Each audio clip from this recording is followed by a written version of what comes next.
Hey guys, it's Vanthros, and today I'm going to be giving you guys my opinion on the current state of WoW's newest expansion, Shadowlands. So let's get right into it. So in this video, we're going to be talking about all the systems in Shadowlands that is currently in the beta right now. I won't make this into a super long video because it won't be interesting to watch otherwise. So to kick things off, in a positive note of course, we're going to be talking about the good systems, or what I personally find interesting within the World of Warcraft's newest expansion. The level squish to me is a good thing, but I won't be talking much about that at all since I haven't tested it that much. I have just tried out the new Exile's Reach experience for new players, and I honestly love it. It explains thoroughly how you play the game on a basic level, and even puts you in a dungeon with AI that actually have roles. Whether it's tanking, healing, or dealing damage, they know what they have to do. So moving on, we'll start with the Great Vault. It is an amazing system that does not remove RNG, but actually adds an element of choice. Real choice. The game no longer influences the players to play how Blizzard wants them to play, but instead play how they want to play and be rewarded for doing what they want to do. Whether it's PvP, Mythic Plus, or raiding, it actually adds something good to the game that was never in the game before. The next system we're going to talk about is Torghast. It is literally another game within World of Warcraft. In short, it's amazing.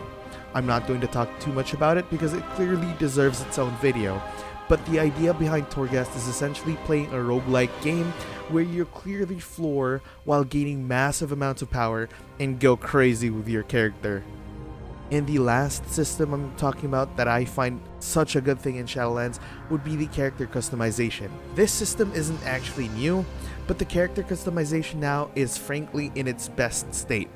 With the incoming rise of new players for the Shadowlands expansion, this was the perfect time to update the character customizations, the character models, and with the new Covenant transmog, it looks even more promising. So with that being said, with every up, there's a down. So let's go into the bad systems, or what I personally find game breaking or a deal breaker. Of course, this is my own opinion, so take it with a pinch of salt. First off, I want to talk about Covenants. Covenants are bad per se, but the idea of locking player power behind a choice that you can't change later on just puts a sour taste in my mouth. They later added a quest or a way you could change your current Covenant, but then your previous Covenant would look at you like you're a villain from then on. Lore-wise, there is also no benefit to having players be locked behind a Covenant. All 4 Covenants, Kyrian, Fenthir, Necrolords, and the Night Fae are all working together to bring harmony in the Shadowlands. So what's the point of locking a player out of the other Covenants, or even punishing them for wanting to change Covenants? So the next thing I want to talk about is the Conduits in Soulbinds.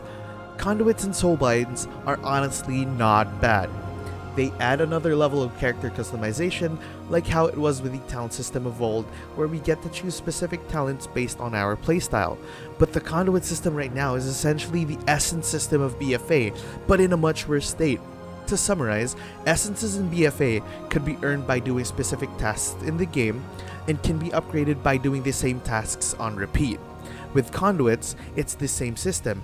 Each Conduit has a progression path based on item level, and like the blue post from Blizzard on the 30th of September said, Conduits can come from many sources. But the problem I see here, and I'm only going to say this as my own opinion, is that I'm going to have to farm the same content over and over again to get the best possible Conduit upgrade for my specific class or role, and we don't even know the drop rates for these specific Conduits. So I'm going to be doing the same thing with BFA, but instead of farming for rank 3 essences, I'm farming for rank 6 essences up until rank 20. And to me, that's not fun.